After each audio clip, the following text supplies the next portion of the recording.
All right, well, it gives me great pleasure to introduce a dear friend and brilliant scholar, Tom Mitchell, who will be speaking today about method, madness, and montage.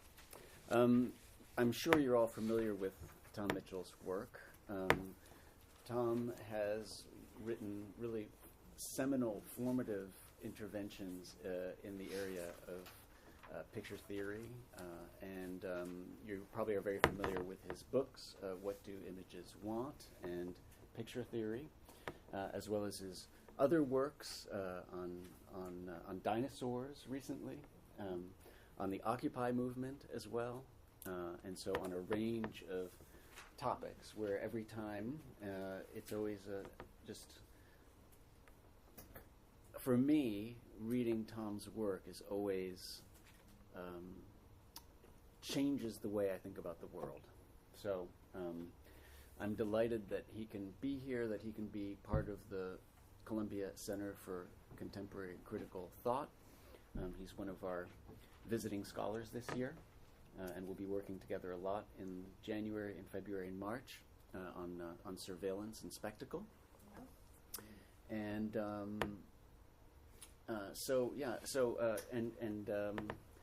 he gave a brilliant talk on monuments and monumentality on Saturday at the DIA, which was really, again, the kind of thing that makes you completely rethink these objects that are so familiar to us.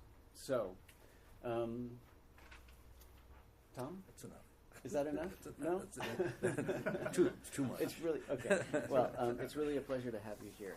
So I'll pass it over to Tom, who will present his work, and then we'll open it up for a conversation. Okay? Yeah. Well, thanks, Bernard. It's really a great pleasure to be here. I'm only sorry that Bernard is here rather than at University of Chicago, where he really belongs. But we're all in mourning for his departure, and I could say the same thing about him. But every time I have a conversation with him, the world changes a bit.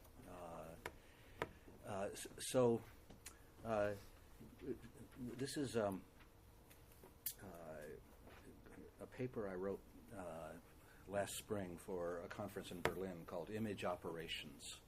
They wanted to move art history away from the idea that images are just these things that we interpret toward the idea that images are something we do something with, or we do something to the world by means of images.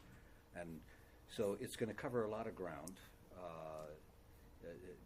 everything from Lev Manovich's selfie project to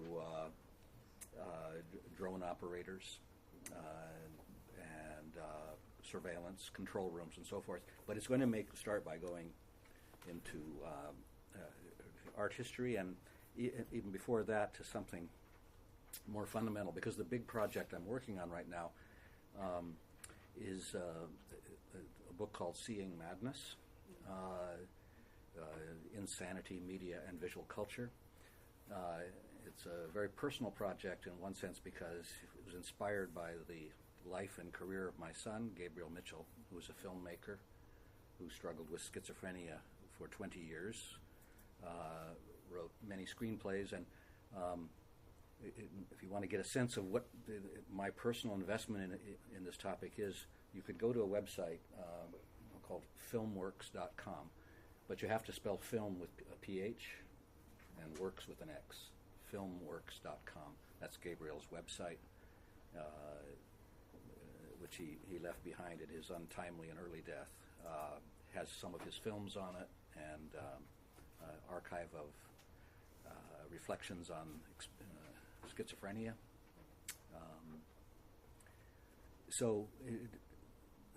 I signed on to his project as a filmmaker to do the image research behind a film that was going to attempt to show schizophrenia from inside and outside.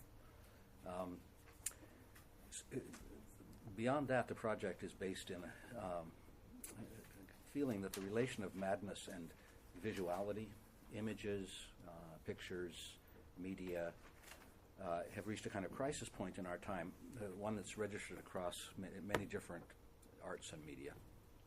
And I have in mind not only the increasing frequency of treatments of mental illness in popular television and cinema, the spectacularization of mental illness, but there's another side which I want to call iconomania itself, the effort to create a total picture or a master picture of a situation or a body of knowledge. And this is a form of seeing madness in which the emphasis is on the first word of the phrase, which becomes a participle, describing those forms of madness that are closely related to scopophilia, voyeurism, and a kind of obsession with total surveillance. It's closely related to what Derrida called archive fever, and it focuses our attention not so much on the archive as what we might call the interface that provides access to the archive, the desktop, the search engine, the visual array, or finally the atlas that provides the impression that we're able to see and comprehend a complex totality at a glance. So this is a syndrome that's especially evident in the contemporary obsession with the database as a form of knowledge, and particularly with the database as something that needs to be seen and scanned as a totality, not necessarily read in any detail. And I'm sure you're all familiar with examples. The literary version of this is the movement of Franco Moretti initiated, turning basically thousands and thousands of novels into a database that is subject to distant reading rather than a close reading, the scanning of vast bodies of literature in search of patterns. The sociological version, I mentioned this is Lev Manovich's Self City, which recently won a Twitter data grant, millions of dollars. And just to tell you what the project is about, it's about trying to measure the happiness of cities by assembling all of the selfies that are circulated within a city's population and then coordinating it with other factors like, health, crime, statistics, so forth, to find out if a city is happy. So I'm not going to say much more about the project, but I'm not suggesting that Moretti is crazy to do this. The real question would be whether this is, what kind of knowledge is this? Is this interesting knowledge or not? I'm just citing this as an example of this contemporary kind of rage for visualization of data and total ways of trying to think about it as a total array. And it's interesting that Manovich's project promises to provide a picture of collective moods, the happiness quotient of large masses of people. And because this promise resonates with my own aim of going beyond the question of individual madness, individual psychosis, especially to what used to be called mass hysteria, a phenomenon that might be located not just in the frenzy of the crowd. I mean, the crowd theory, as you know, has always suggested that there's something irrational about crowds, mobs, swarms, and so forth. But I'm actually more interested in the fact that this is a project that tries to combine several disciplines, sociology, and then the computer science, the whole database idea. So it's not just a crowd, although there's a kind of crowdsourcing going on. The real conviction behind it is that sometimes institutions, very sober, well-established institutions, can also go crazy. This includes things like nations, groups, parties, epochs. So the epigraph to this whole project, I think this will be on the, if not on the cover, the first page. This wonderful statement by Nietzsche, which I used to think of as a kind of witty aside, and now as I get older, the more I'm convinced that it's just an empirical truth. So when images are displayed in an array, like the Self City, there's a prior question about what kind of space do they occupy. And I have an example here from a kind of high-tech facility in Sydney, Australia. Also has been installed at the ZKM in Karlsruhe. It's what you might think of as an atlas of live television. This is the T-Visionarium at the University of New South Wales, and it has a control podium in the center. You can bring forward any live broadcast. So when world events happen, you can have n number of television stations simultaneously and take in that information. And it's arranged, as you can see, as a grid, a structure in which things are arranged side by side. Something can be pulled out for closer examination. But there's another representation of it that I think is equally powerful, and this is the T-Visionarium's self-representation. And to me, this captures something of the feeling that you get in the T-Visionarium. That is vertigo, feeling like you're at the center of a vortex of too much data, too many things to be taken in at a glance. You're being spun around. So I'm going to suggest a very crude and extremely clear distinction about the kinds of spaces in which image arrays can be constructed. One is the grid, and the other is the vortex. And these, my son Gabriel, his last film is called Crazy Talk, and these are the two images that end the film. The grid, which he associated with rationality, order, and therapy, the treatment, and the vortex, which he associated with delirium, the loss of control, hallucination, and so forth.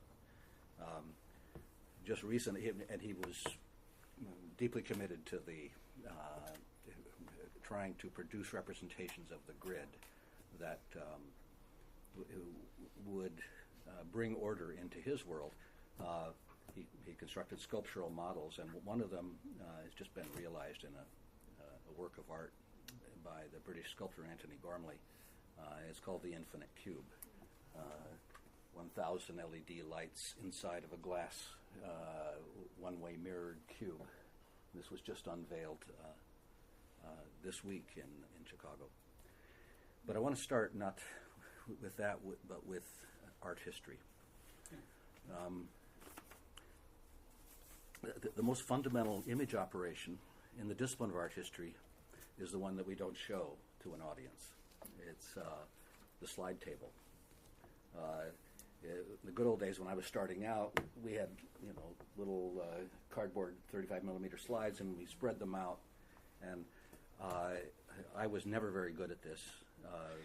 My art historical colleagues would come in with hundreds of slides and had this very hands-on notion of what to do with them. I would usually go into class with 3 slides, and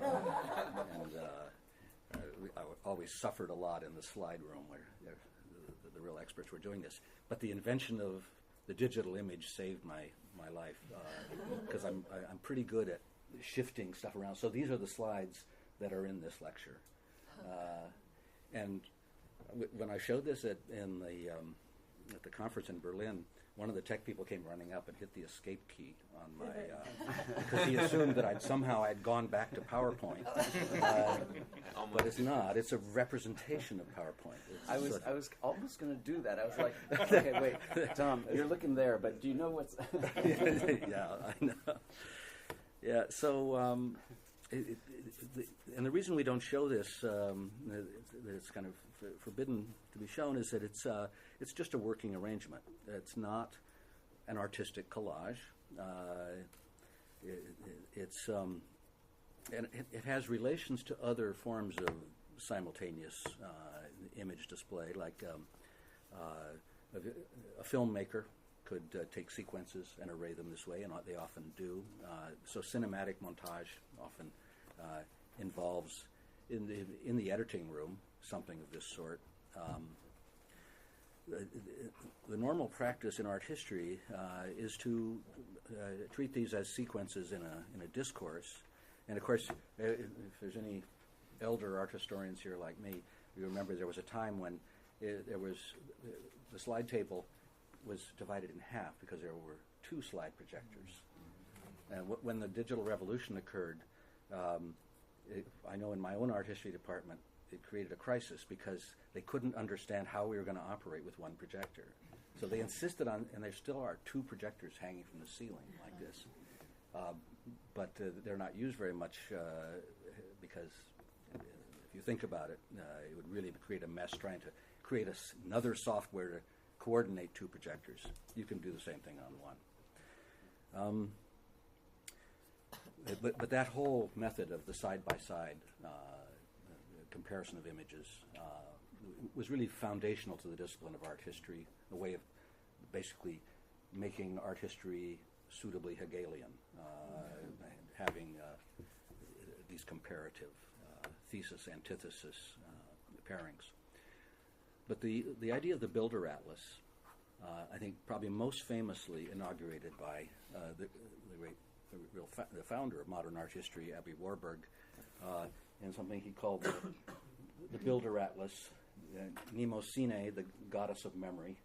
And it was installed in an elliptical room in Hamburg. Of course, all had to be disassembled and shipped out in 1929 when the Warburg family fled from National Socialism and took 60,000 volumes of his library and went to London. You can see that there are individual panels here. The individual panels are things like this that take a motif, or what Warburg called a pathos formula, a kind of image of passion, of emotion captured in an image, usually by gesture, sometimes by garments, always by facial expression. Or motifs like the serpent ritual, which he connected with the Laocoon group, and many other kinds of motifs. He wanted to create a universal, a kind of panopticon of art history, to be grounded in Renaissance art, but it would go everywhere, including to his own photographs of the coronation of Mussolini, which he regarded as a kind of pagan, or revival of a pagan ritual. Warburg was not the first to do this. There were some art historians before him, and historians had tried to assemble photo archives. He does have one notable descendant, André Malraux, and the Musée Imaginaire. And again, this is a photograph of a work in progress. It's like an editor with all the proofs laying out. I also think of these lovely photographs of Malraux's organization of it as providing the kind of French answer to the German Bilderatlas, especially when you see pictures like this, or even more like this one. Warburg testified to considerable anxiety in relation to his images, whether they, were legible, whether they were comprehensive enough. Malraux clearly, he's sort of swimming in his images. He really followed the pleasure principle. The atlas also adopted by a number of contemporary artists, probably most famously Gerhard Richter. His atlas is a work composed of approximately 4,000 photographs. Some of them cut out details. They're grouped together on 600 different panels, arranged year by year, kind of compendium, historical compendium. Or Hanna Jarboven, her cultural history, 1880 to 1983. 1980 to 1983. About 1,600 framed works of art. And then there's strange phenomena like this, Alan McCollum's surrogate paintings, in which he imitates the image array but doesn't give you any images. They're just blank frame pictures. I call them sort of fossil pictures. If you imagined a world of the future when there were no images left, but you had a trace of what was left of them, they would be the frames and the matting, perhaps. There's also an older kind of ancestor to this. It's the collector's cabinet, famously in Antwerp in the 17th century, when Belgium was emerging as a kind of imperial power, gathering in curios and images from all over the world, all here gathered around the sovereign. Or in sculpture, something like Robert Morris's Scatterpiece, which this was at the Art Institute of Chicago last fall. It's basically a kind of a warehousing of all the materials that Morris has ever used in his practice: wood, lead, felt, wax, etc. So I'm not really going to talk about what artists do with this. This is just to remind you that there is this use of the multiple image array. I want to start at a more kind of humble and maybe degree zero moment, namely Mitchell family refrigerator, which, as you can see, is like many American refrigerators, especially of academics, has its obligatory picture of Che Guevara, a Christmas postcard from the Obama family, and a license plate, replica, an Illinois license plate, which has the slogan on it, Illinois, where the governors make the license plates. If you know anything about Illinois' recent political history, you understand this is really part of Illinois culture. But the reason I put it here is just to remind you of this kind of homely, domestic degree zero of the Nemo Cine project.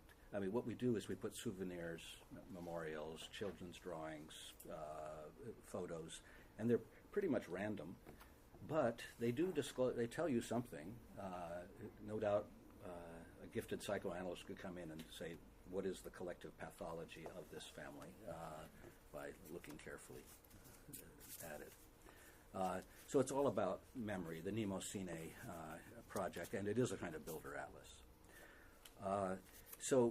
And what it provides is not a composition, but an array of evidence in which an investigator who came in could find clues in here. And that's, I want to follow the clue as a central concept in the Bilderatlas. And turn to the great theorist of clues, Carlo Ginzburg, who compares art connoisseurship to detective work. He says the art connoisseur resembles the detective who discovers the perpetrator of a crime or the artist behind a painting on the basis of evidence that's imperceptible to most people.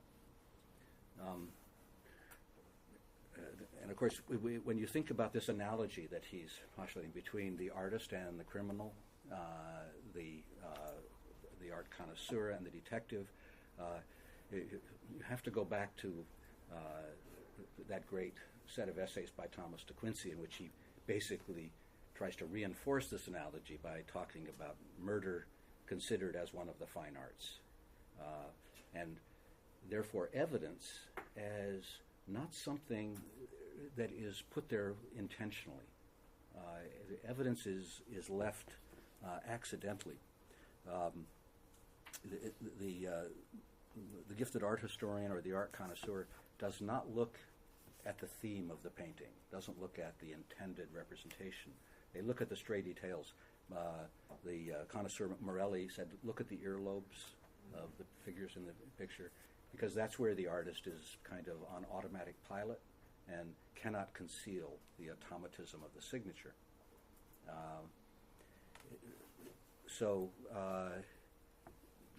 This idea that when we're looking at the image array, we're looking for a pattern that maybe nobody ever intended. It was not like somebody designed. That's why the artistic montage is kind of beside the point, or it's the moment when an artist tries to take over the array and impose an intention on it. So the artist, then, like the criminal, doesn't intentionally leave clues behind to aid the decipherment of the work.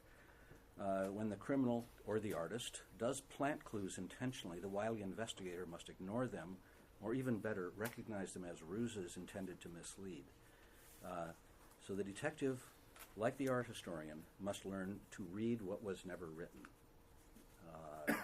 This is quoted by Agamben in his discussion of Hugo von Hofmannsthal and the old science, pseudoscience of astrology, which also read what was never written, found patterns in the stars, and tried to read destiny out of them.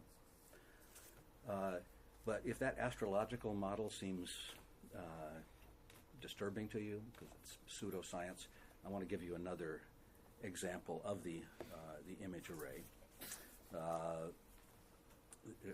This is an image array by the paleontologist at the British Museum of Natural History, Norman MacLeod, who assembles virtual atlases of biological specimens that allow him to decipher the formal transformations within a species over millions of years.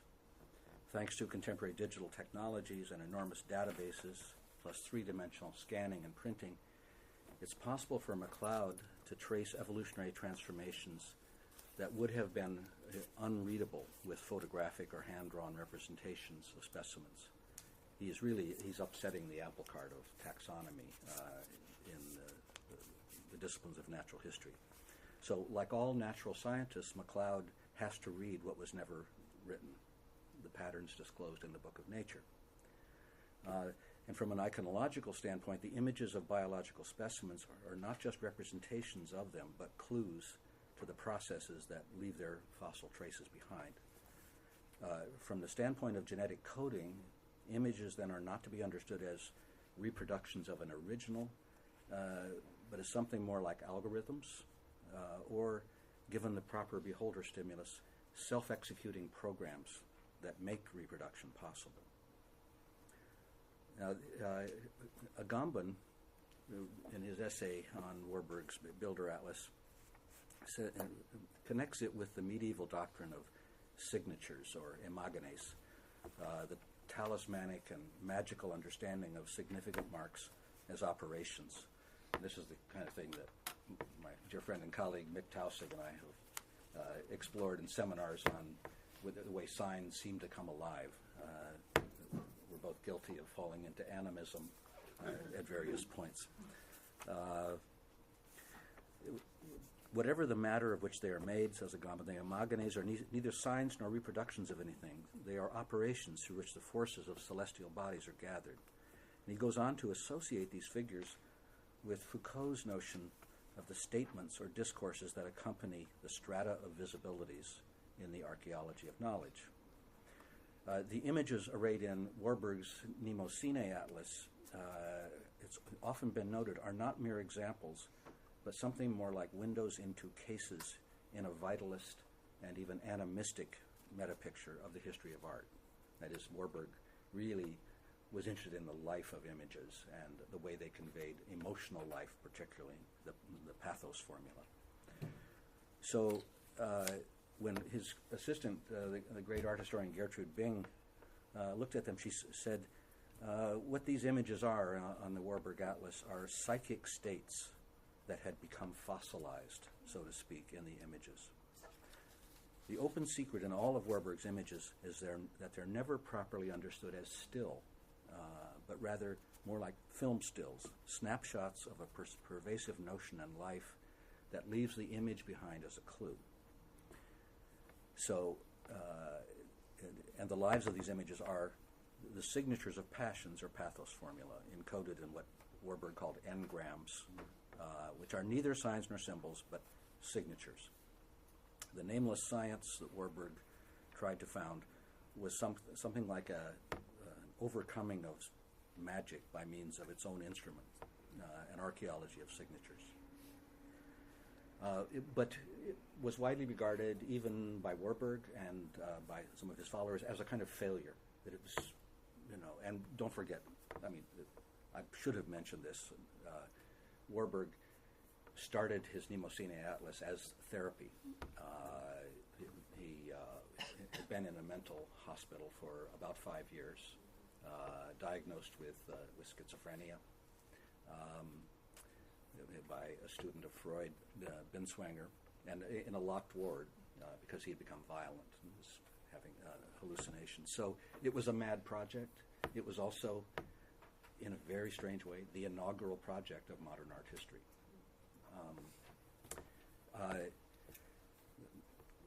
One of the most interesting essays about the failure of the project, the feeling that somehow it just could not quite work, was written by your colleague here in art history, David Friedberg, who, I want to quote Friedberg's kind of summary verdict on the Mnemosyne project. He says, "The images have little of their original force, and in their servitude to a curious kind of genealogical encyclopedicism, are all strangely and improbably drained. What Warburg's failed Bilderatlas, pathetic in its reliance on reproduction and multiplication, foretells is the etiolation of contemplation that is implicit in the modern multiplicity of images that can only be generated and made infinitely manipulable by the computer, which Warburg, schizophrenic as always, would have disdained and loved at the same time." So David's essay, it really stands out in the literature on Warburg because everybody writes about Warburg with this kind of, he is the saint, the great founder. Friedberg's essay is, I don't totally agree with it, but it's refreshing in its negativity. He really wants to dethrone the cult of Warburg, who he calls schizophrenic always. And I want to ask what that could mean. It wasn't just that he was confined to Binswanger's clinic. That only lasted a few years, and Warburg was lucid in the afternoons, taking tea with visitors. It was the mornings when he was really sick. But I think we have to take Friedberg literally as claiming that Warburg was always schizophrenic, even when he was lucid and rational. That there was, that boundary is somewhat uncertain, and that the Bilderatlas as therapy was also symptom, which I will come back to that distinction in a moment. The idea of what is significant and what is symptomatic. The Bilderatlas then could be read, as Friedberg suggests, not as a triumph of image science, but as a symptom of a certain iconomania and a pathology that's now become endemic in the era of Google images. And it's actually been realized. Google has taken up the Warburg Atlas and made an atlas of atlases. The 79 tableaus that he constructed can now all be searched online, and the entire logic or illogic of them can be unfolded. And certainly Friedberg could also appeal to Warburg's own self-diagnosis, in which he said he kind of echoed the diagnosis, schizophrenic as always, by saying that mankind is everywhere and at all times eternally schizophrenic. He believed it was the name of the modern malady. And he called himself a seismograph of the soul, who had lived through the Great War only to witness the rise of fascism and the beginning of the Warburg's family's flight from Europe. They were the biggest banking family in Europe, so it was a huge transformation. And Warburg's witnessing of the historical madness of his time would have been framed, no doubt, within that Nietzschean epigraph that I cited earlier: insanity in individuals is somewhat rare, but in groups, parties, nations, and epochs, it's the rule. So his schizophrenia might finally be a kind of occupational hazard of the discipline he helped to found, namely art history itself. And Georges-D. Uberman has recently been reflecting on the Atlas. He put on an exhibition of the Atlas in Europe last year, and I think these essays are going to be translated soon. I hope so. D.D. Uberman suggests Warburg's effort to set art history in motion could have unleashed something dangerous, something I would call symptomatic. And here's his summary point. To create a knowledge montage was to reject the matrices of intelligibility, to break through the age-old guardrails. This movement, with its new allure of knowledge, created the possibility of vertigo, just like that T-visionarium that I began with. The image is not a closed field of knowledge. It is a whirling centrifugal field. It's not a field of knowledge like any other. So, but as we saw with the T-visionarium, and basically the vortex and the grid, the closed field of knowledge and the whirling vortex of the montage, that distinction might not be as firm as we'd like it to be, insofar as the Bilderatlas provides a fixed grid of interpretive locations, or not a fixed grid, but an array of symptoms or clues awaiting diagnosis by the detective, the psychiatrist, or the art historian. It bridges the gap between science and magic that the Enlightenment had thought to police. Or perhaps more humbly, it bridges the gap between the symptom and the symbol, the clue and the message. This bridging operation between those two things is what Carlo Ginzburg calls conjectural knowledge, as important, in his view, to the natural sciences as to the humanities. And we could also go back to Panofsky, I think, that when he talks about the history of art as a humanistic discipline, really makes something like the same point. Only for him, it's the difference between monuments and documents that art history is founded on. So this is a field which Ginsberg calls historical epistemology, that links Morelli's connoisseurship to Freud's psychoanalysis, to Sherlock Holmes' art of scientific detection, allowing us in all these cases to read what was never written.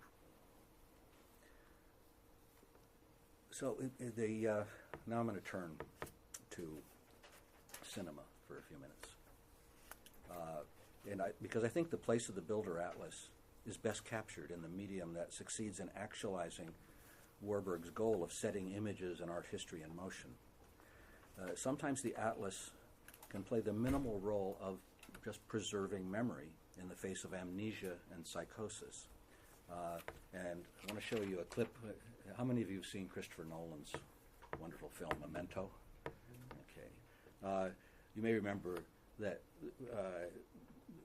there are two ways that Lenny can preserve his memory. One is by having things tattooed on his own body, so his body becomes a kind of image atlas in itself, with text and images engraved all over it. But he also carries a portable image atlas with him, which we'll see him putting up here.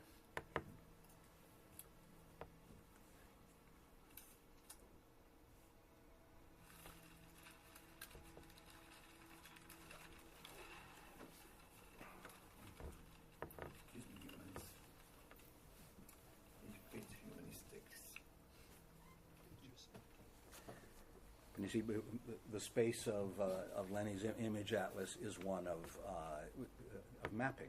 He basically uses and this is common in crime fiction. Sometimes you'll have the crime locations, and every detective movie has this moment when the police are staring at the map and they're saying, "Look, this is where these crimes are occurring."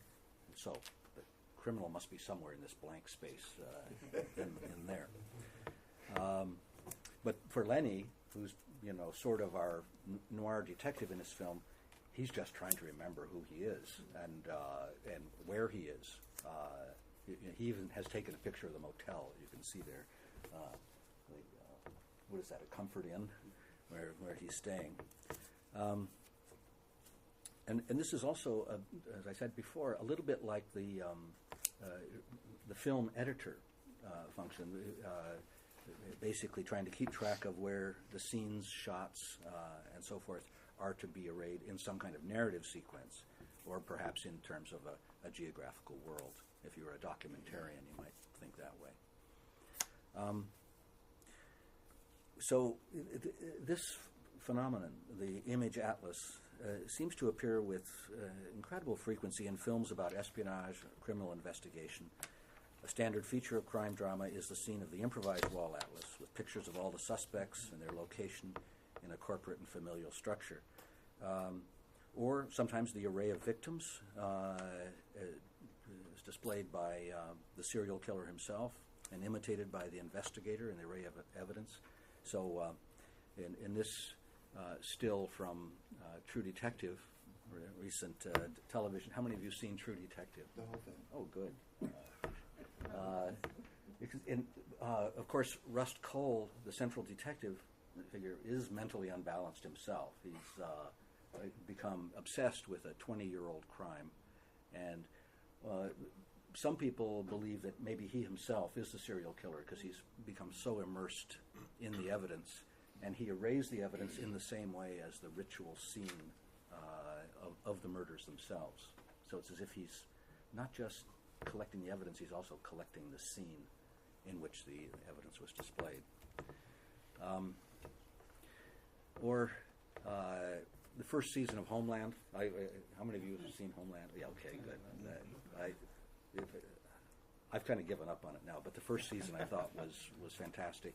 And you all remember that this is a bipolar CIA agent, played by Claire Danes, with her very reasonable colleague, Saul, who are trying to guess where the terrorist Abu Nazir is going to strike next. And Carrie is having a meltdown in the hospital. She's gone off her meds, and Saul has come to the hospital to visit her.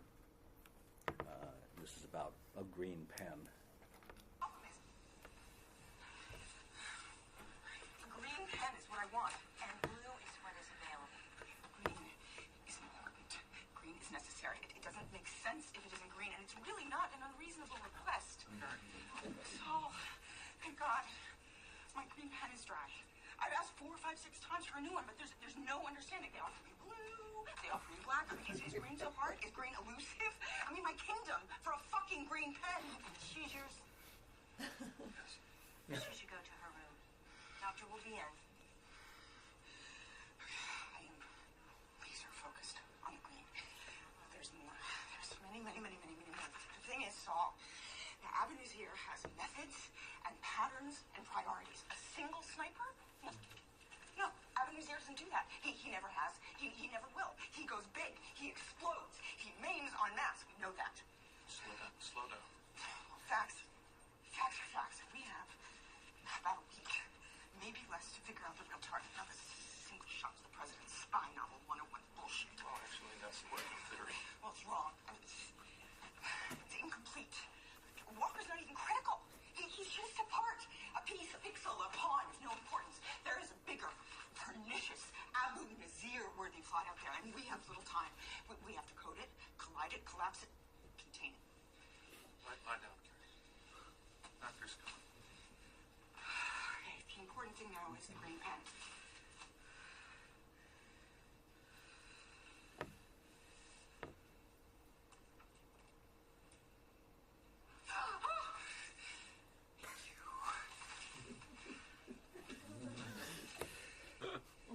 So, in the history of madness, Carrie Matheson is what we call a Cassandra figure. That is, she sees the future, but she's regarded as mad, and no one believes her. She's been given the gift of prophecy by the gods, as Cassandra was, but also the curse of never being believed.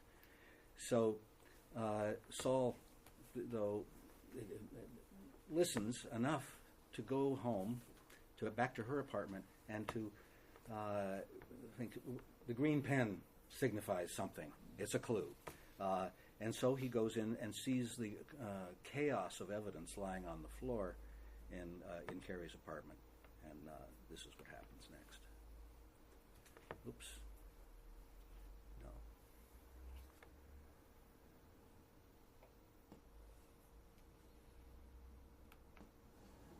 Okay.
needless to say, my favorite moment in Homeland.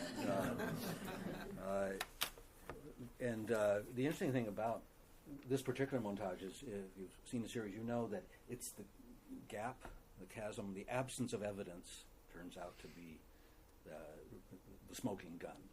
That's where Abu Nazir is setting up his plan. There's something like it's the entire period in which Sergeant Brody is incarcerated.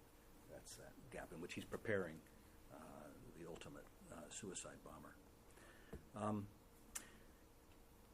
So, again, it's a phenomenon on the borderline between rational investigation and paranoia, psychosis,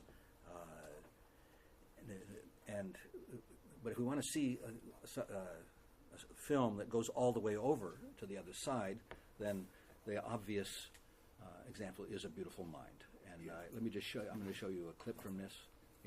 This is not a recommended film, by the way. It's, just really good evidence.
I imagine most of you remember the basic plot of this film, that Nash is portrayed as a codebreaker who has schizophrenia, a brilliant mathematician at Princeton in the 1950s, and he believes he has been recruited by a secret U.S. military intelligence unit to detect hidden clues in American magazines and newspapers, messages that are being transmitted by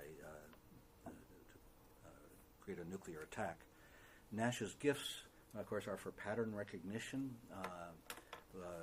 He earlier in the film, he demonstrates his skill by finding constellations. He's a kind of creative astrologer who can find patterns in the stars, and you see this reenacted in his searchlight effect of looking at a bunch of random evidence and finding patterns in it. Later in the film, this becomes a kind of degree zero of the knowledge montage in the following scene.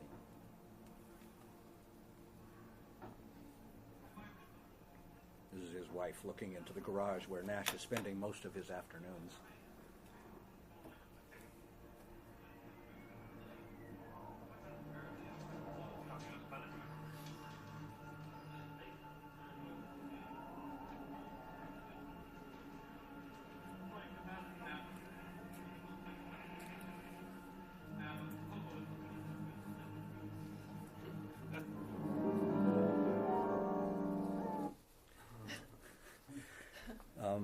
So I'm going to wrap up now. You can see the pursuit of the Bilderatlas moves across the boundary between symbols and symptoms, detective work and psychosis, clues and paranoid fantasies, science and magic.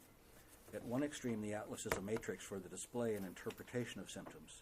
At the other, the matrix itself becomes a symptom, a clue to the pathology of the investigator, whether detective, connoisseur, or psychoanalyst. Probably in keeping with the venerable cliche of detective work inaugurated by Edgar Allan Poe, to catch a thief, you have to enlist a thief, and to catch a madman, you need a madman. The Silence of the Lambs would probably be the greatest example of this. There'd be a lot more to say about the Bilderatlas as the interface between pictorial therapy and pathology, diagnostic instrument, and symptomatic traces. Probably it played both roles for Aby Warburg, if he was, as David Friedberg argues, schizophrenic always. The space of the Bilderatlas alternates between the grid-like structures of rational order and the vortex of animation fossilized in the individual images. The T-Visionarium, which I showed you earlier, exhibits this dialectic. But another great example from cinema would be this very late still image from The Man Who Fell to Earth, Nicholas Roeg's great film about an alien who tries to comprehend all of human life by watching lots of television and drinking generous portions of vodka. But I want to try to move one step beyond just saying, okay, we got to get used to vertigo. That would be that. In the first draft of this paper, that was the moral of the story. Get used to being on this whirligig where there's no possibility of settling into the rational grid. So I'm going to conclude with a few examples of, on the one hand, the contemporary practices of surveillance. This will be the subject of our course this winter, in the attempt to get a total picture. And then what interests me even more than surveillance is the practices of counter-surveillance that are available to individuals, collectives, and so forth. I think of this is kind of the degree zero or the smallest example of it. The anonymous artist, Banksy, who leaves messages for the invisible controller who's somewhere with multiple screens in front of them, and finally coming to this one and raising a question that might actually disturb the consciousness of that agent. Maybe this is the kind of thing that Edward Snowden saw at some point. But I think the most important forms of artistic resistance to this kind of authoritarian surveillance regime are to be found at the nexus of aesthetics and epistemology, artistic practices that are grounded in old-fashioned forms of research into institutions.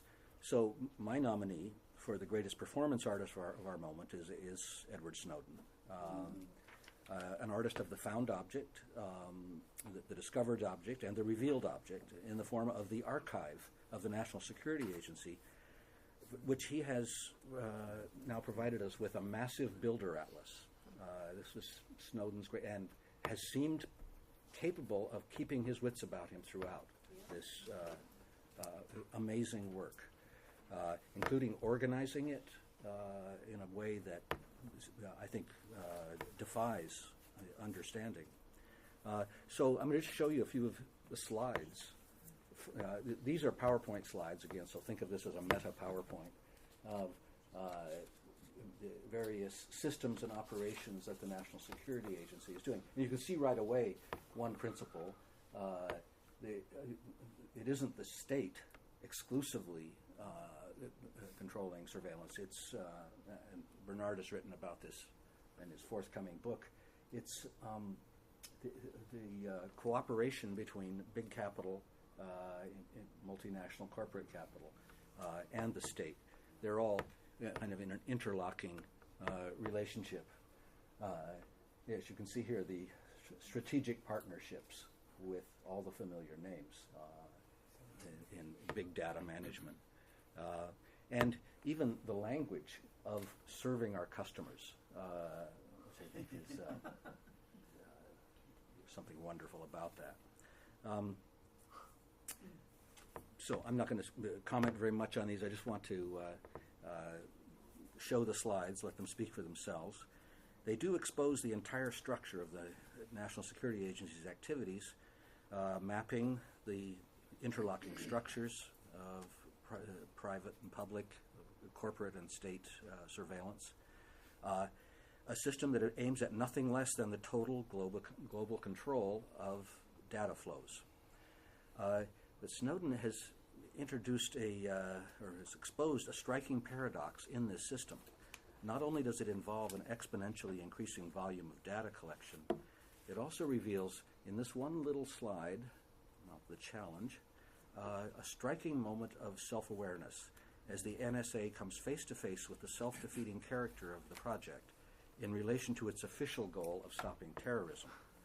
In a rare moment of lucidity, an anonymous NSA operative articulates the problem, rephrased in the usual euphemistic language of the challenge. Collection is outpacing our ability to ingest, process, and store to the norms to which we have become accustomed. The NSA has, in short, created a haystack in which it becomes increasingly difficult to locate the needle they're supposed to be looking for. So it's pretty much ineffective at stopping terrorism. But I don't think that should reassure us, because it has a much more sinister power, and that's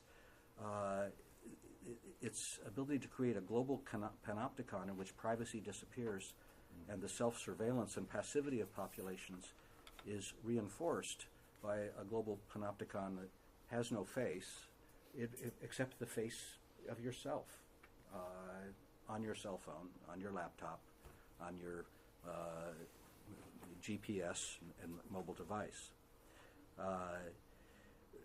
So there is a method in the NSA's madness and in its political and military collaborators who now span the entire ideological spectrum in the U.S.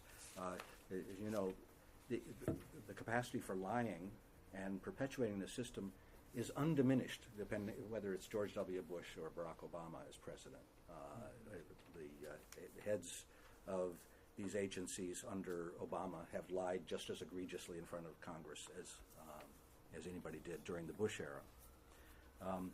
And notable in the reception of Snowden and of the whole revelation of what the NSA is doing is the counterattack in terms of the figure of mental illness and health, which Glenn Greenwald sort of calls out. You may recall when Snowden first revealed it, the first thing they said about him, that he was a kid, he was just a child, young person, only 29 years old, not really a grown-up.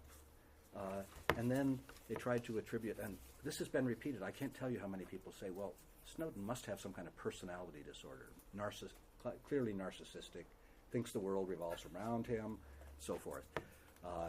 If you've listened to any of the interviews, this guy is very, very smart. I don't see a narcissistic personality disorder there. I think, unfortunately for the NSA, he is just an incredibly brilliant guy.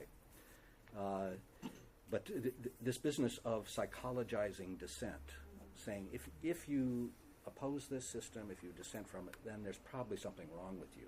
Because after all, we are grown-ups, we know the truth, and so get used to it. Final example I want to show is just a couple clips from New York artist Trevor Paglin, whose best-known works are large-format, low-resolution photographs of classified black sites around the world, photographed from such a great distance that they become like abstract paintings. Paglin has, of course, been accused by some of my art criticism colleagues of aestheticizing surveillance and creating a kind of surveillance porn. Certainly he's selling these pictures for large sums of money, which finances further research. My favorite thing is his own Bilderatlas of the badges, the filthy, stinking badges that circulate inside the subordinate institutions of the NSA with this lovely slogan, "I could tell you, but then you would have to be destroyed by me." Emblems from the Pentagon's black world. This is a kind of partial array. One of the things that Bernard and I need to do this winter is create a kind of glossary of acronyms so that everybody will know what COINTELPRO means. These emblems are really fantastic, I think. I'm just going to conclude by letting you have a look at them. The Chinese must love this one. the American dragon.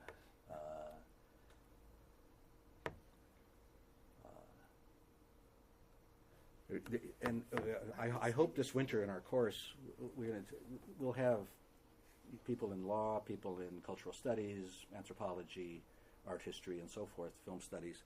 I hope one of the things we'll do is to analyze the kind of the strange world of iconography that has developed around the massive surveillance culture.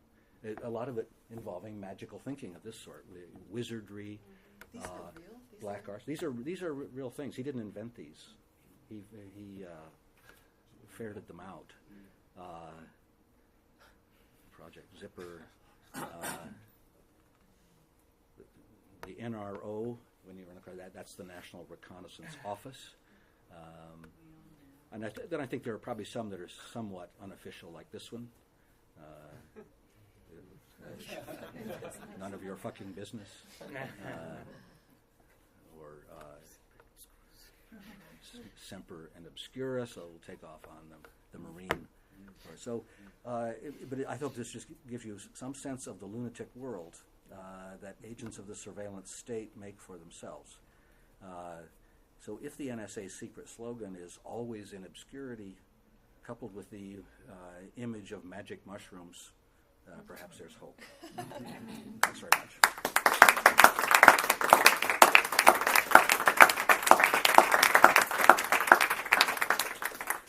Thanks, Tom. If anyone wants to sit over here from over there and make yourself more comfortable there. Okay. So that was brilliant. You sit down. There you go. There you go. Come pick us up on that. You're welcome. So so I think all of us, many of us, come from different disciplines and are so enriched by what you presented. And I was thinking of the directions in which this ordering and assembling and putting side by side could be pushed. And as you were talking and as you were presenting the different ways in which these projects have related to each other, I was thinking of two very different ways in which we see this movement of assembling, two different directions in areas of political and social thought.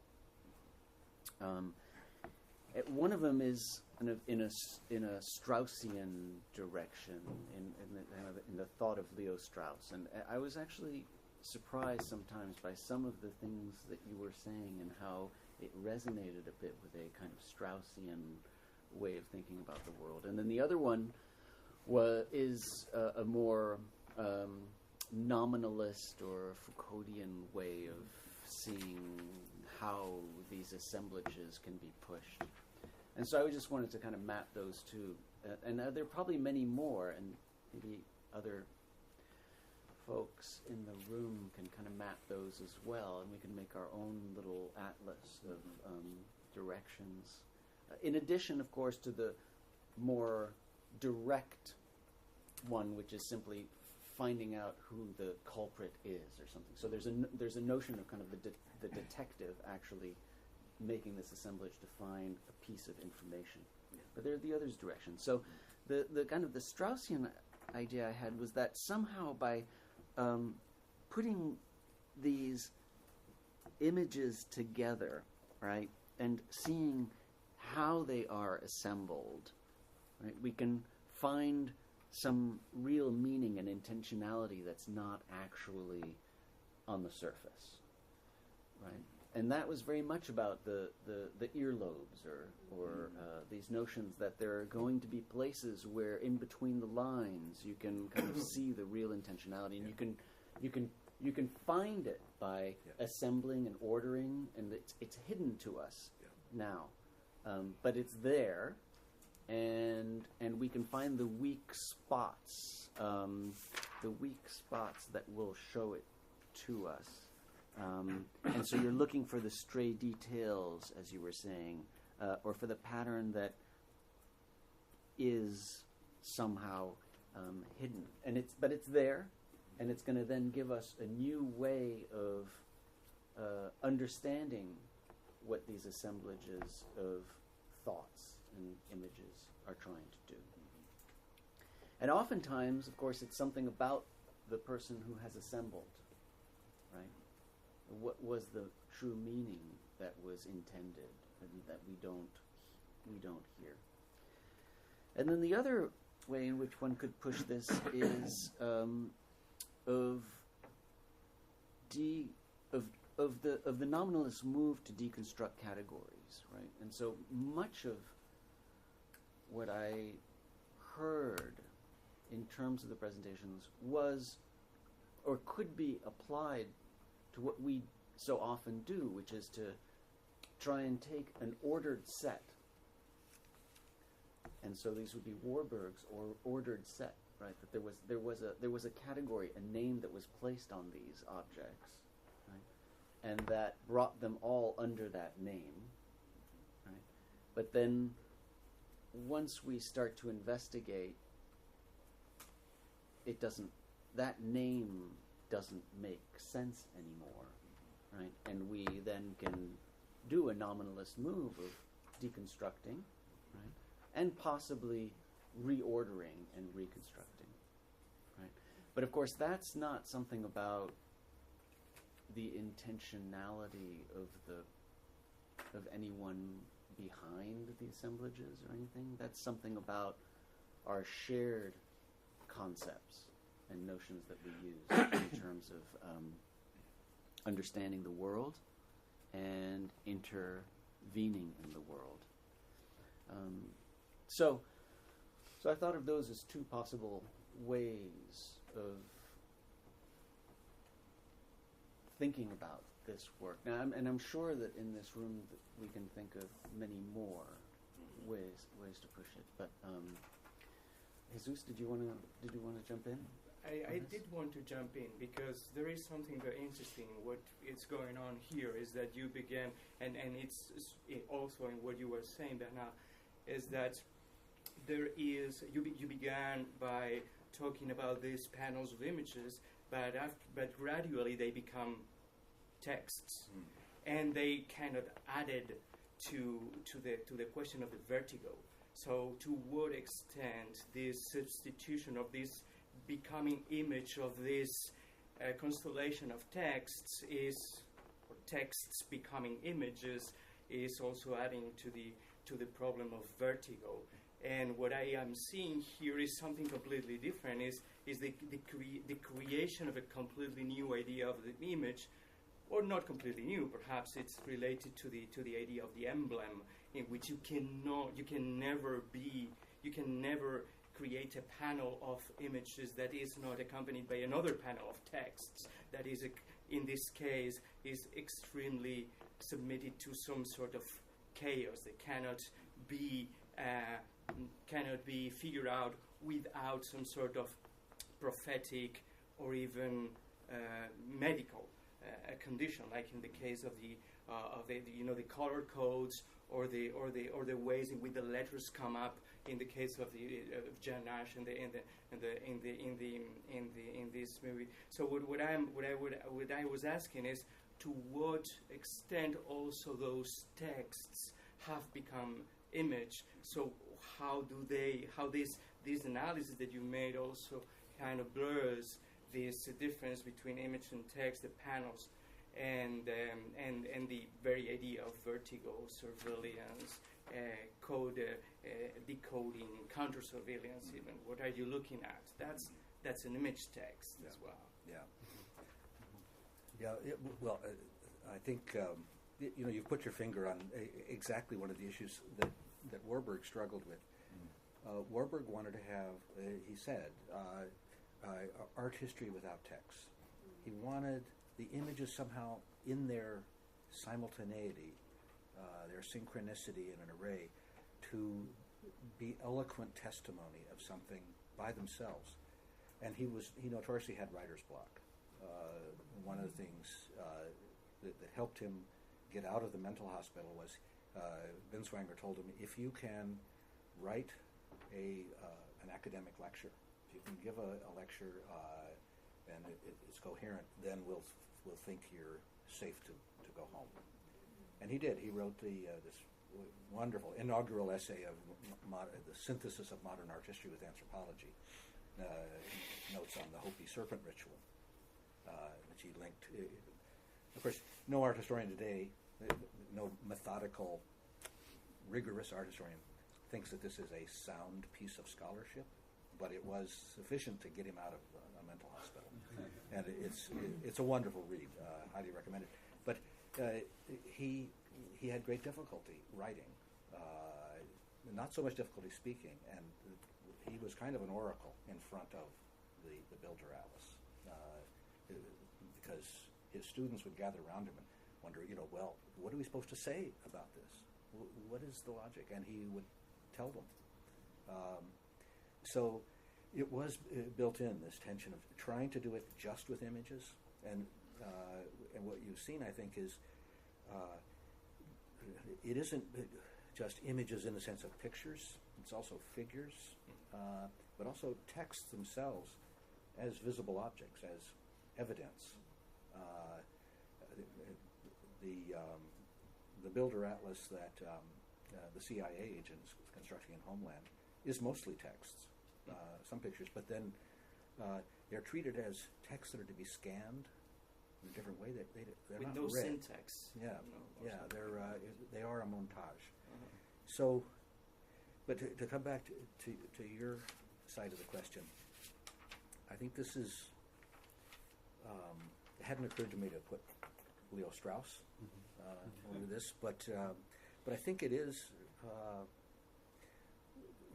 The Strauss is aligned with what I'm calling the method here, and Foucault is would be linked with the deconstruction of the method, or the secondary reflection on the method, which says the method is becoming obsessive compulsive.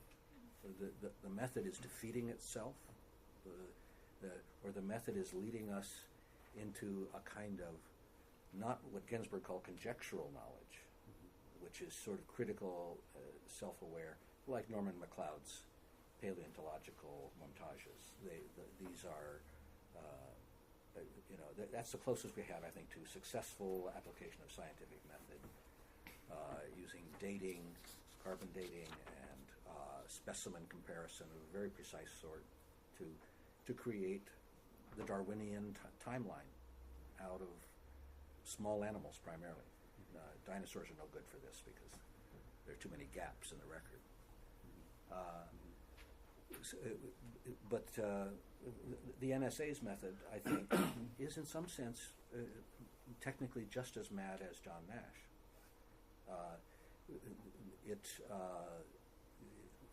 aims for total surveillance, total comprehension, and therefore creates a database so large that it really can't find anything. But then it turns out that the real objective and the objective which the NSA could never say, would have to disavow, is not to stop terrorism. That's the official alibi for it. But the actual effect of it is to create a system of passivity and a kind of anxiety about state surveillance and corporate surveillance, and a feeling that we're helpless to do anything except cooperate in it. And that's why I'm so interested in the artists who try to find ways of countering this, intervening in it, making fun of it. Or the theme of our course this winter is surveillance, but also spectacle. I think we should set the two terms against one another and make a spectacle out of surveillance. Well, one of the interesting things about that is that it seems as if the surveillance works better when people aren't, when it's not on the forefront of their consciousness. So there's an interesting relationship to how much the NSA or Google or Facebook, etc., or Target or all of these commercial enterprises want us to know that this is going on. There's this kind of odd, paradoxical, there's this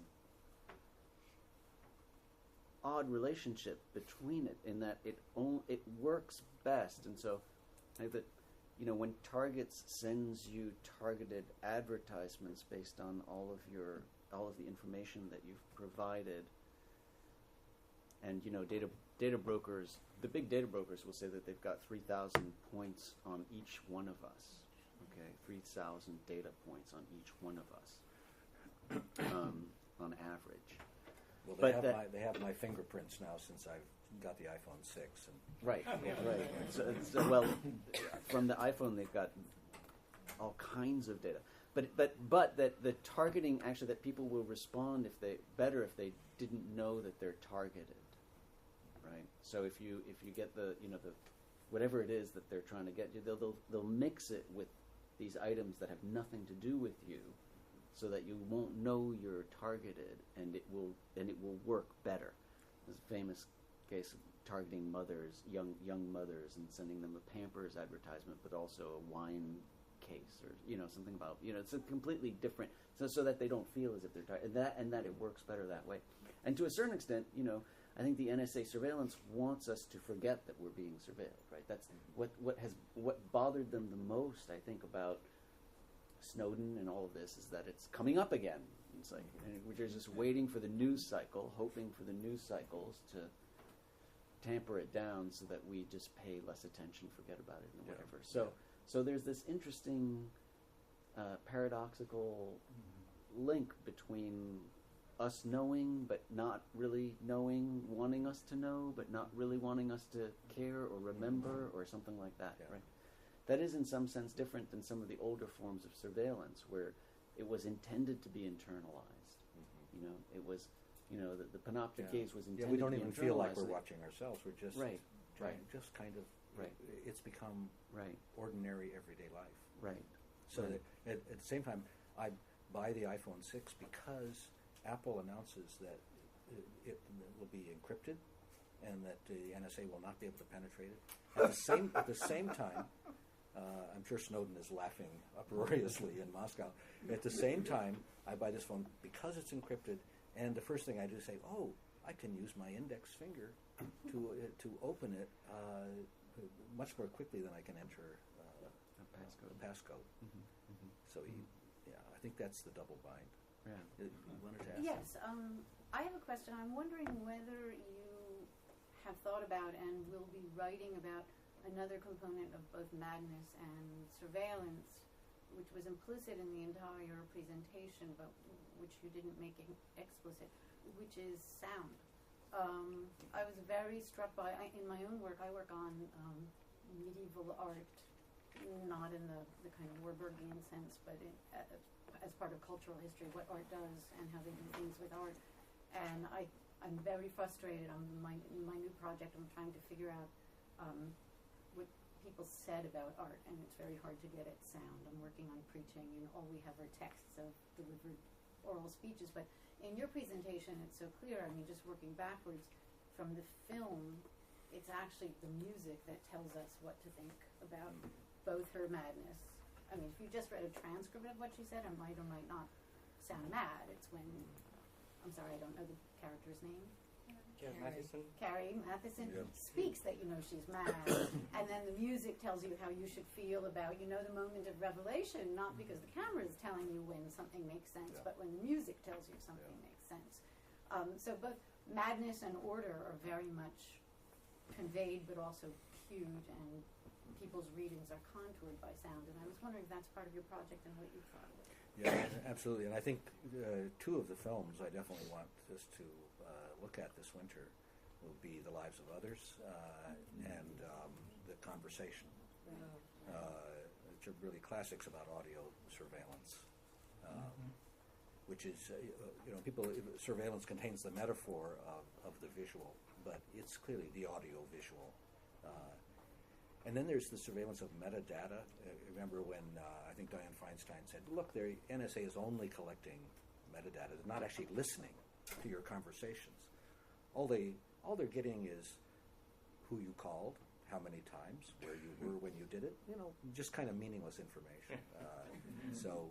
And of course they can open up the sound file at their leisure.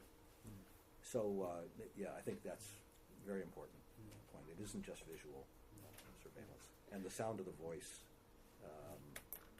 in a way, that's what makes the images come alive. Right. It makes them have passion.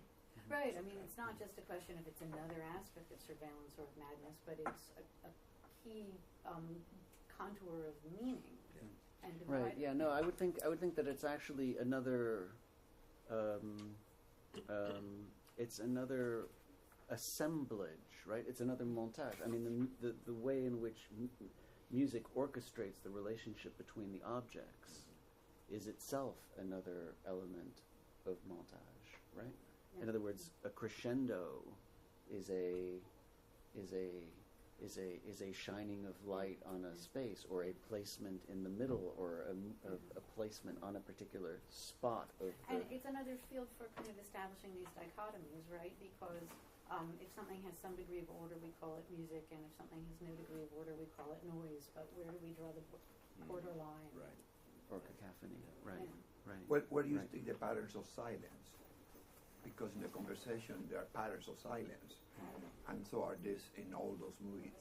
And in all those shows, it said that because of the timing, they don't make it more lengthy, but you can see the patterns of silence. In the situation, in the scene that you presented, they, rather than use silence in between the male character and her and the staff, they use the shots, and you take a look at, you have to follow the male actor's eyes as he keeps contact with her at her situation, and he stays with her the whole scene until he gave them the green pen. But those patterns of silence have been turned into shots, which is creative montage. Yes. Yeah.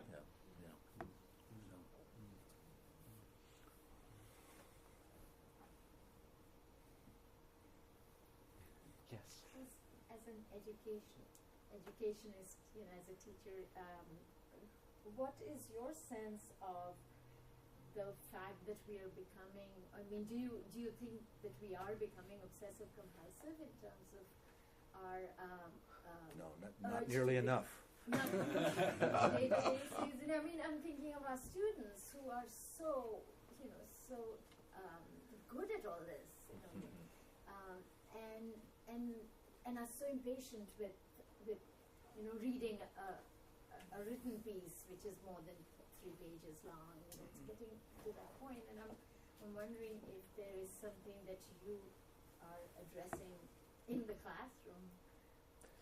Well, with my hope for the seminar on this winter will be that Bernard and I will gather together a small but critical mass of talented students who will teach us.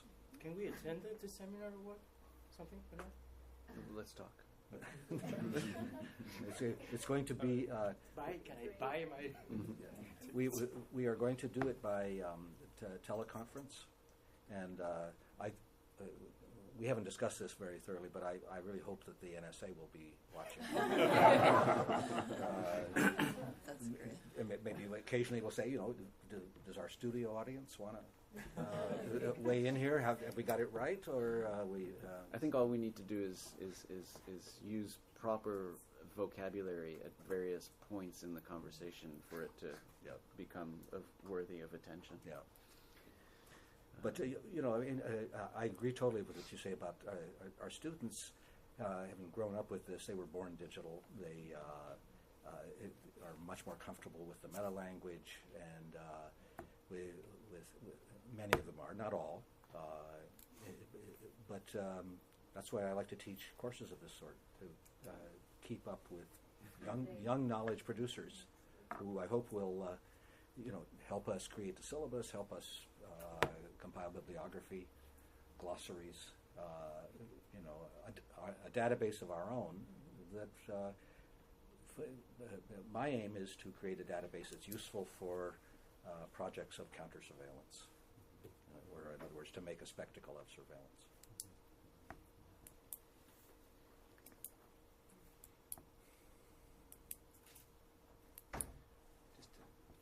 tiny detail. Since you showed those images of Malraux, you know that Didi Huberman did 5 lectures on Malraux at the Louvre this past year. Yeah. I wasn't able to attend them, but there's a book now that one can read. I just saw a video clip of one of the lectures. He was very critical of Malraux, and he showed one of those images that you showed, the one with the piano, and he called attention to the fact that it was very much a staged image. You know, that you said, you know, it's the French version of Warburg, who had a lot of anxiety about his atlases, but Malraux has this kind of French ease about him of swimming in them. But if you look at the image with the piano, you realize that he is not actually looking, that the images are facing us and not him. He is not at work on his atlas. The first one, I mean, not this one you can't really see, but the one where he's standing, the first one you showed, this one. Yeah. You realize that in fact he's... I hadn't noticed that. Yeah. You're right. Anyway, Didi Huberman had a whole development about this. And So I take it in the staging of third these one images. he's here, right? In a proper I proper relationship possibly, to the possibly. images or something. I would assume. That one. Can I add something? Yeah. Yeah. So those images, they were produced after he had already made the books Right. for a Paris magazine called Paris Match. There you so go. It's indeed true by Maurice Journois. It's indeed true that they are completely staged, and you can see that. So there, I just looking at, you can see that. Whereas in popular on the internet, you read a lot that those images show Malraux working on the books, Right. but really it's just the pages Yeah. after he had already made the books. It's a reenactment. And you can exactly, and you cannot. If he were really working on making the book at that moment, he wouldn't be even able to reach all of the pages. So it doesn't really. He would look a lot more mad in a way. And that image is actually a contemporary video piece Right.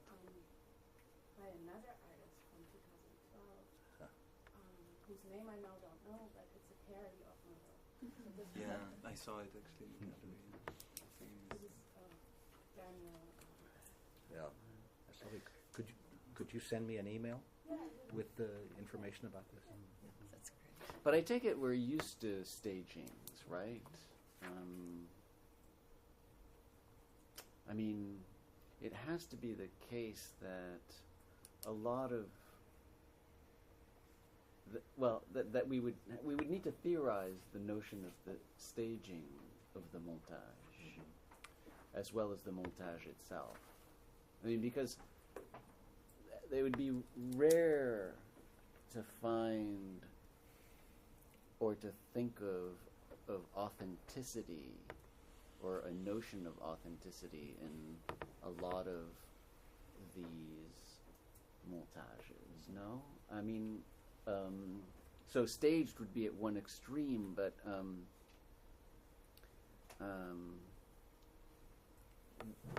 Warburg himself was producing something for a form of display, right? That is also has elements of inauthenticity, no? Or, Well, for one thing, Warburg was not a collector of art, and he had a kind of rough relationship with Berenson, who was, because he felt that art history had to detach itself from the obsession with the original object. And so all of the Bilderatlases were composed of photographs, which he assembled, and photographs of details. You know, he treated them as evidence walls, evidences for propositions and discourses and narratives, arguments of various kinds. But it was important to him that, you know, this was a kind of answer to the salon hang. You know, the salon hang is a manifestation of wealth and power. I can't resist showing you one other slide, which was you used on the poster for this. So it's what my students did last winter with. I teach an annual lecture course on media theory. So as an assignment, I asked them to construct a Bilderatlas of types of media, and then to connect them with different color-coded threads, linking them by historical proximity or adjacency, by genealogical relations, and just by visual similarity, which they did. It looks like the Columbia org chart. The what chart? The organizational chart that they still have not succeeded in making. Yeah. So, and then, but the Smart Museum said we need to rival it with a salon hang. So the curators of the Smart Museum insisted on producing an adjacent wall with original works of art on it. When the students saw this, they wanted to start tying threads between the original works of art and the photographs, but that was not allowed. I suppose a lot of this also ties to, now that you talk about the salon wall hang, but also, I'm thinking of the Pitts River Museum at Oxford, which, for those of you who are familiar with the Pitts River, it's these montages of just, it's just like, shoes, right? So you open the drawer and you get the shoes from Mesopotamia to whatever, to the 18th century, right? And the next drawer is, hair bands. And, you open it up and it's hair bands from, Peru and, or the Aztecs to whatever, right? And it's these the ways in which these things are put together, right, for our educational consumption, in some sense, right? That are completely today we think of it as out of touch with the way it would normally be, right? I don't know who's been anybody has. Oh yeah, I just spent the year in Oxford, and the number one criticism is it's so disorganized. Right. But it's marvelously, Right. organized, Yeah. right? I mean, all the shrunken heads are in the it's like same the opening case. of All those the orders. right. Yes, exactly. Yeah. Right. Perfect. Yeah. Right. Yeah. I had a question about the NSA PowerPoint slides. So those were all from the same PowerPoint? This, no, I don't think so. But they're all from one archive, which is Snowden's, the files that he downloaded from the NSA archives, which he organized for Glenn Greenwald to release and make public in bundles on various kinds of themes. Big contrast between Snowden and Julian Assange is Julian Assange did a data dump, which in some ways was pretty irresponsible. He didn't sort anything, but Snowden was extremely clever. Not only the reason it's better to do it this way than to do a data dump is with Assange you have one event, one scandal, and the news cycle moves on.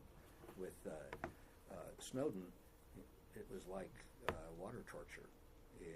He released, new stages in the story weekly through Greenwald through the year, and it's not done yet. I mean, this is an enormous archive, so I'm sure there'll be more. Those superimposed corporate logos, those were part of the original slides. Yeah. So basically, and so just to kind of complement that, these were different. The different slides fit within different presentations that the NSA would make. So, for instance, they would have a presentation on the PRISM program, which is capturing all of the Facebook, Yahoo, et cetera, et cetera, et cetera. And so they would have, 20 slides that would form the PRISM, presentation. Then they would have another one about, a presentation to the Five Eyes Alliance, and so that would capture, and other themes, et cetera. But they're all genuine, to the best of everybody's knowledge, genuine images that were used in the presentations by the NSA. And so you've got all of those things with the corporate logos. It's there because those are the corporation. This is for the PRISM slide that are participating in the program and providing access, direct access, according to the slides, although the NSA has contested that, but most of the reporting and the journalistic investigations suggest that it is direct access to the servers of those corporations. And the entities that are referred to as our customers were just other government agencies, or were they? Right. Those are the people that they provide information to upon request, etc. So you saw a lot of departments, Department of Commerce and other departments listed there. But yeah, those would be people who would be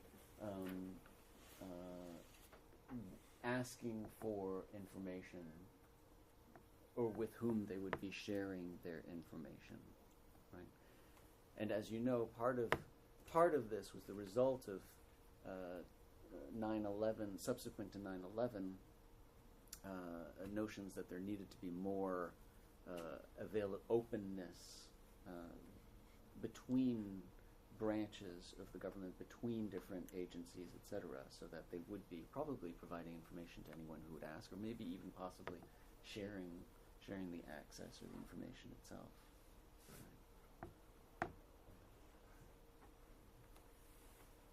Do we feel comfortable about this? We do, because we keep doing like this thing, voting 37% to bring the Republicans back home.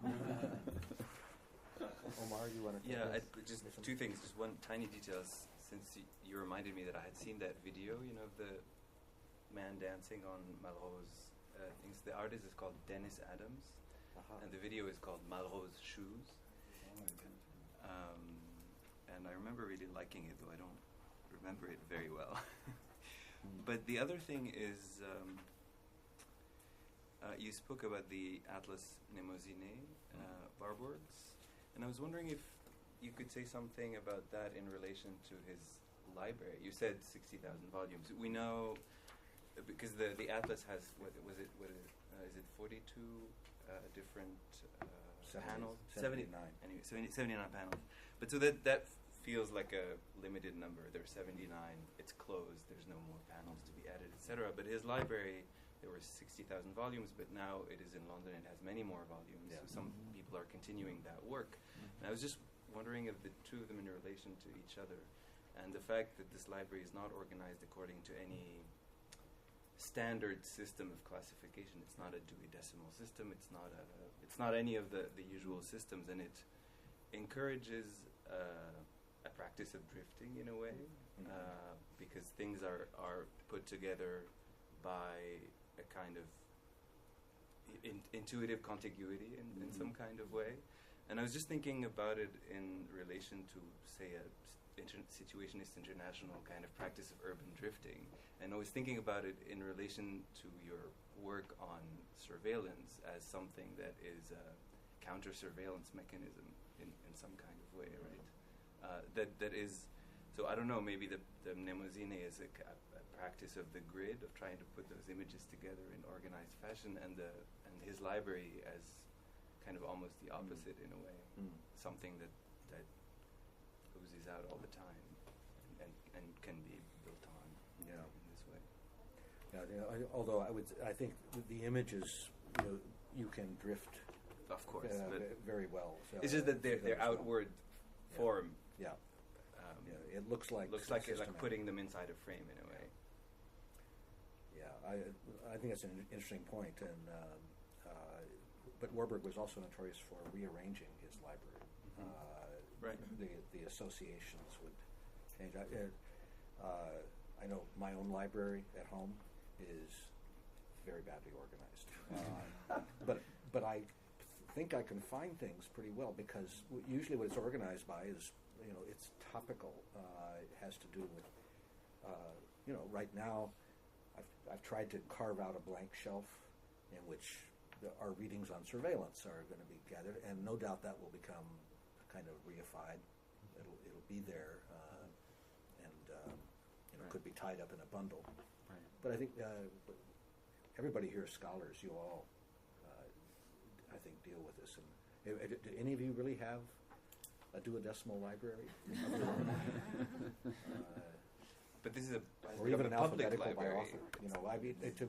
To to arrange it alphabetically by author, in my case, would be completely mad. It would just. I tend to, group things by disciplines.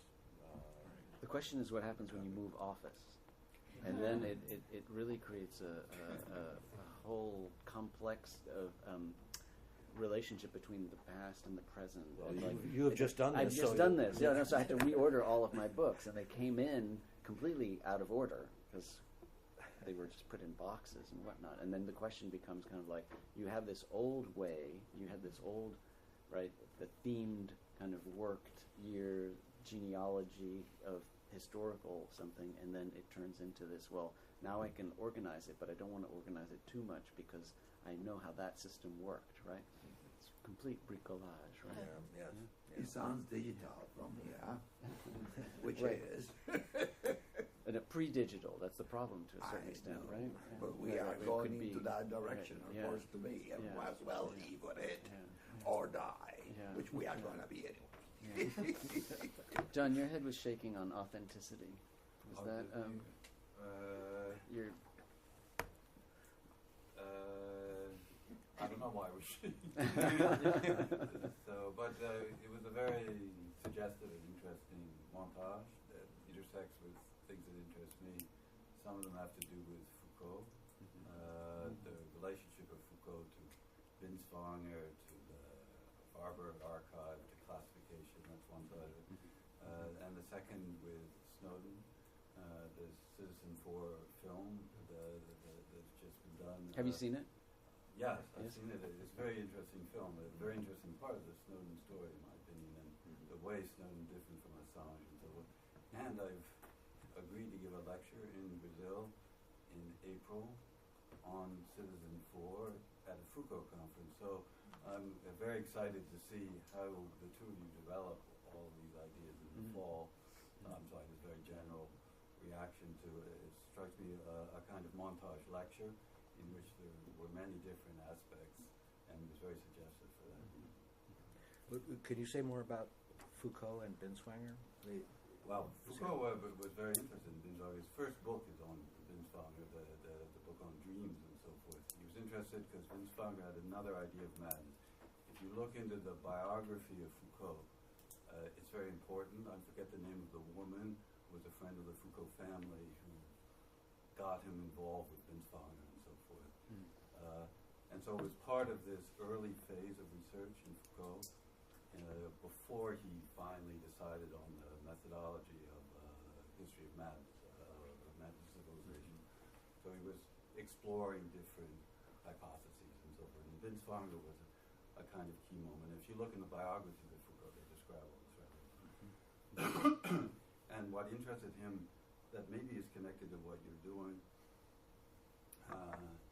is that what's interesting in Binswanger, he thought that he's a phenomenology, this kind of phenomenological psychoanalyst, that madness is a way of being in the world. Yeah. That's a different idea of madness than other ones about mental illness that Foucault was working on at the time. So that's, part of what interested. The second, and is much more complicated and probably too much.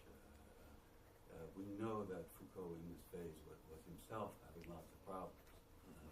And Althusser said, I hear Foucault's working in his menopause pill. That's good for him because he's a little bit mad and so on and so on. And so this idea that this great project, which led to this incredible idea of what a grid is, what classifications are, what knowledge is, what all this has to do with madness, maybe has something to do with Foucault's madness in the sense that we're sort of interested. Yeah. Well, this is all thoughts. One of the best comments I've ever heard about the Foucault's history of madness was that it could have been called a history of reason. Yeah. Without the loss of a single thing. And that's why I think method, madness, there is a kind of, they are nearly allied in disciplinary practices particularly. And this is why D.D. Uberman's remark about, there's something pathological at the root of art history itself. he says pathology and then connects it to pathos formula. Yeah, the pathos formula. Of course, Didi Roman and Foucault are a long relationship. The project on Charcot, the Salpêtrière, Yes. the invention of the stereo, was Foucault's project that, in effect, he gave to Didi Roman because he was doing something else and so on. Yeah. But you're talking about European mind, right? The conceptology of history as per Europeans. Yeah. Okay. Yeah, but of course, in this European context, there's something that's going on in the biography of Warburg, as you point out, which is his madness and this problem of the rise of National Socialism that ended up taking the archives physically and putting them in London, so forth, as you evoke, is very much part of the problem, let's say, of how we see his madness in Binswanger's clinic. He sort of describes it very well, and that, in turn, a big topic, as you know. Yeah. Well, he fell ill. I think it was 1 week before the armistice that ended World War I. And it was just the overwhelming sense of what World War I had amounted to. It seems like the moment of peace, it was okay for him to go crazy, and that's when he began to take it. He believed that the communists were coming to kill his family, and he grabbed a gun. So all this information, Stanley, about his internment in this clinic in Binswanger, there's a source for that you're relying on when you say all this stuff? Because you say many interesting things about it, and I just don't know where they're coming. Yeah, well, some of it's from Binswanger's own notes and his correspondence with Freud. Fairly extensive correspondence asking, Freud, what do I do? What should I do with this guy? Any recommendations? And it's strange. You see all of the language of psychiatry and psychoanalysis under pressure in trying to deal with Warburg. They also Binswanger categorized him as having senile dementia, which anything but. Because he was so paralyzed by the illness that sometimes he really couldn't function, especially in the mornings. And so there are these letters. There's Warburg's own diary, and his a lot of notes were taken by his students. So Gertrude Bing is a big source. And Gombrich actually, in his biography of Warburg, gathered a lot of this into the footnotes. So you can read the main story, and then if you plumb into this huge, about a third of the book is footnotes at the back and fine print, which are long extracts from notebooks and letters. Now, I think also in the case of Foucault, it's very interesting to look at the Raymond Roussel story, because Roussel, was Janet's patient. We said he was a pauvre petit fou, poor little madman, and Foucault sort of reverses it.